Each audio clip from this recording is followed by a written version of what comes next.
আমরা আজ এই সর্বদলীয় প্রতিরোধ সমাবেশ থেকে মহান সৃষ্টিকর্তার নামে শপথ করছি যে জুলাইয়ের গণ আকাঙ্ক্ষার পক্ষে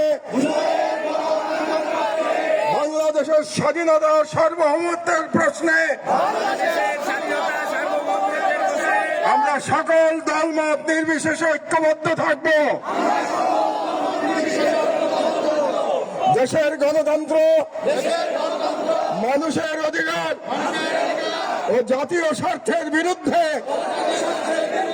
যে কোনো দমনমূলক ফ্যাসিবাদী ও পরাধীনতামূলক রাজনীতির বিরুদ্ধে প্রতিরোধ গড়ে তুলব এবং ভারতীয় আধিপত্যের তাবেদার জনবিরোধী ও রাষ্ট্রের স্বার্থ বিরোধী শক্তি গুম, খুন ও গণহত্যাকারীদের দল ভারতের মদস্পুষ্ট আওয়ামী লীগ, তাদের সহযোগী, তাদের পক্ষে বাদ উৎপাদনকারী কালচারাল ফ্যাসিস্ট কাউকে এই বাংলাদেশে অপরাজনীতি করতে দেব না এবং তাদেরকে রাজনীতিতে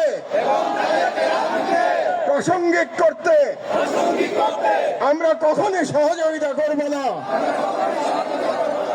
আইনের শাসন, জনতার ক্ষমতা এবং একটি স্বাধীন সার্বভৌম বাংলাদেশের প্রশ্নে আমরা আপোষহীন থাকব। এই মর্মে আমরা শপথ গ্রহণ করলাম।